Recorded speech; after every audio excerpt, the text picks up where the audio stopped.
Matul il-ġurnata tas-Sibt, diversi tfal nataw l-opportunità li jieħdu gost tal-żmien lejl filwaqt li jqattaw ftit ħin fin-natura. BirdLife Malta organizzat attività bl-isem ta' Ek Excitement fir-Riserva Naturali tas-Simar fix-Xemxija, fejn numru ta' tfal qattaw x'ħin mal-ġenituri tagħhom. Bl-isfida ewlenija tkun li t-tfal jisibu kemm jista' jkun bajt tal-għid, kif jgħidulna t-tfal stess. I haven't been a lot of places like this.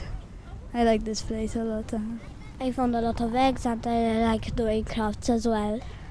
I like seeing birds and I'm having a lot of fun. Sarah Brady, Education Manager ta' BirdLife, spjegatilna l-iskop ta' din l-attività. It's all about getting people outdoors, enjoying themselves and getting to know about some of the wildlife that we'll have here today. Wara l-attività bil-bajt tal-għid, dawk li attendew kellhom l-opportunità li jmorru jduru r-riserva u jaraw la safar li jkunu waqfu biex jistruħu f'din ir-riserva.